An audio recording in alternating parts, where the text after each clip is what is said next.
Assalamualaikum warahmatullahi wabarakatuh. Selamat siang anak-anak. Bagaimana kabarnya hari ini? Semoga kita selalu dalam lindungan Allah Subhanahu wa taala. Tetap selalu jaga kesehatan, tetap berolahraga, beribadah terus, dan jangan lupa tetap semangat belajar. Oke, pada pertemuan kita kali ini kita akan belajar masih tema 1, itu tentang pengertian ide pokok. Nah, ini muatan bahasa Indonesia. Kalau kemarin kita tema 1 itu mempelajari mengenai organ gerak hewan dan manusia, itu muatannya IPA. Kali ini pengertian ide pokok, muatan bahasa Indonesia. Oke, lanjut.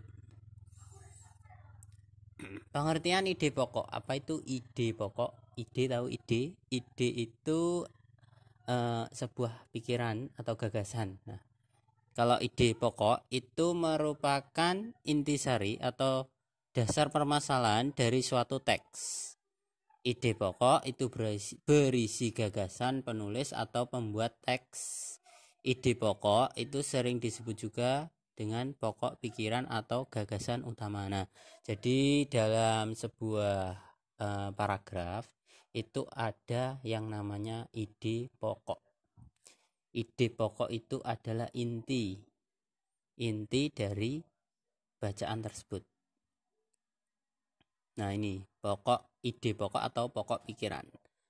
Itu artinya gagasan yang menjadi dasar sebuah paragraf. Nah, jika diuraikan, gagasan yang menjadi dasar sebuah paragraf. Gagasan itu sama dengan ide itu sama dengan pikiran. Kalau dasar itu artinya awalan atau pertama. Nah, jadi lebih mudahnya itu gagasan pokok itu artinya pikiran pertama. Jadi inti dari bacaan tersebut, inti dari pengarang atau penulis dari bacaan tersebut. Oke, dalam sebuah kalimat setelah ada ide pokok itu ada yang namanya kalimat utama dan juga kalimat penjelas. Tadi sudah ada ide pokok, sekarang ada kalimat utama dan penjelas. Kalimat utama itu merupakan kalimat yang menjadi pokok atau dalam sebuah paragraf. Kalimat utama itu biasanya berisi informasi yang menjelaskan dasar-dasar masalah. Nah, jadi hampir ya, tidak mirip. Ide pokok dengan kalimat utama itu hampir mirip. Jadi misalkan ide pokoknya mobil buatan Jepang. Nah, misalkan ide pokoknya adalah mobil buatan Jepang. Nah, kalimat utamanya adalah mobil yang berkualitas itu adalah buatan Jepang, misalkan seperti itu. Kemudian disusul dengan kalimat penjelas. Mobil yang berasal dari Jepang, itu kalimat utama, disusul dengan kalimat penjelas. Mobil yang berasal dari Jepang itu ada berbagai macam jenisnya. Ada mobil yang bermerek Honda, ada mobil merek Yamaha, dan mobil dengan merek Honda itu juga ada banyak jenisnya, seperti Avanza dan lain-lain, misalkan seperti itu. Nah, ini kalimat penjelas. Kalimat penjelas itu jadi kalimat yang menjadi kalimat tambahan atau kalimat penjelas dari kalimat utama. Kalimat penjelas itu dibuat untuk mendukung kalimat utama. Nah, mungkin bisa dipahami atau malah bingung dengan penjelasan mengenai kalimat utama, kalimat penjelas, dan ide pokok. Nah, jadi kalau disusun berjajar, nah itu contohnya seperti ini. Yang pertama ini ide pokok. Kalau disusun ya, ide pokoknya ini. kesamaan organ gerak manusia dan hewan. Nah, ide pokoknya ini ya. Ide pokoknya kesamaan organ gerak manusia dan hewan. Nah, kalimat utamanya sudah saya beri tanda merah ini.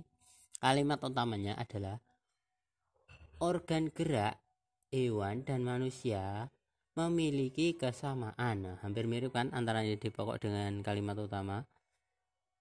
Kemudian yang saya warnai biru ini adalah kalimat penjelas. Begitu juga yang saya warnai kuning ini. Jadi saya ulangi, organ gerak hewan dan manusia memiliki kesamaan. Nah, ini adalah kalimat utama.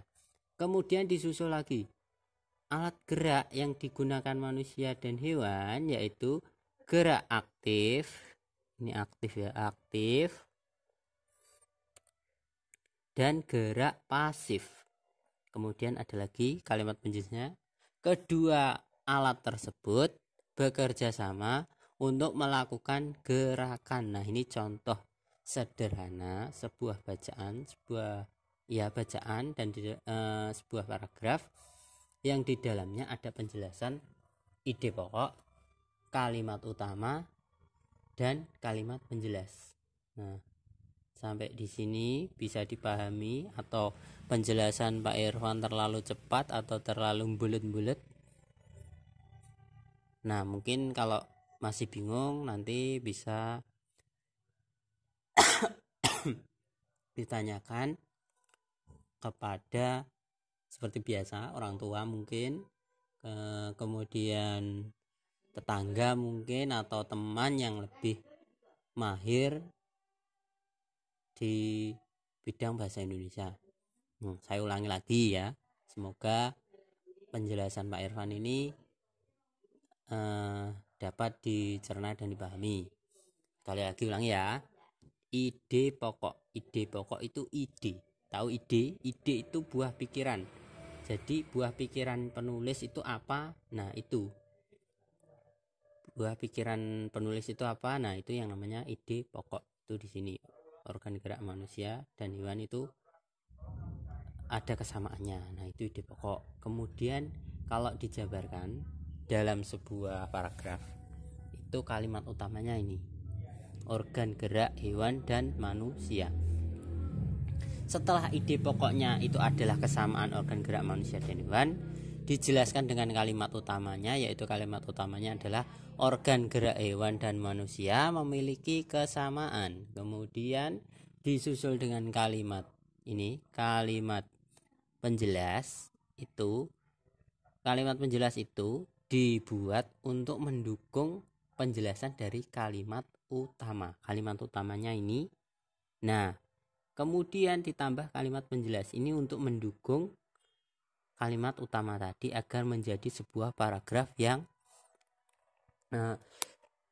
berhubungan dan menjadi sebuah paragraf yang bagus.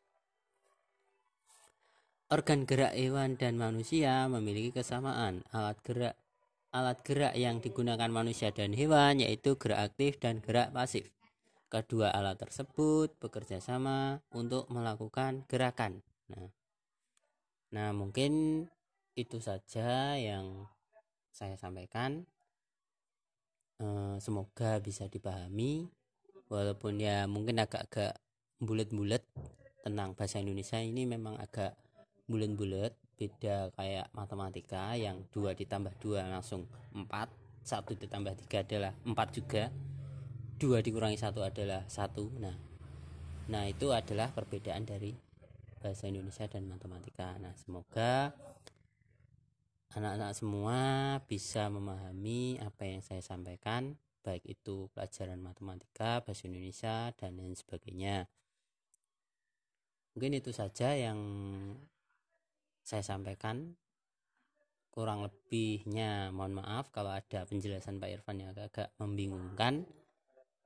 Sampai ketemu di video berikutnya.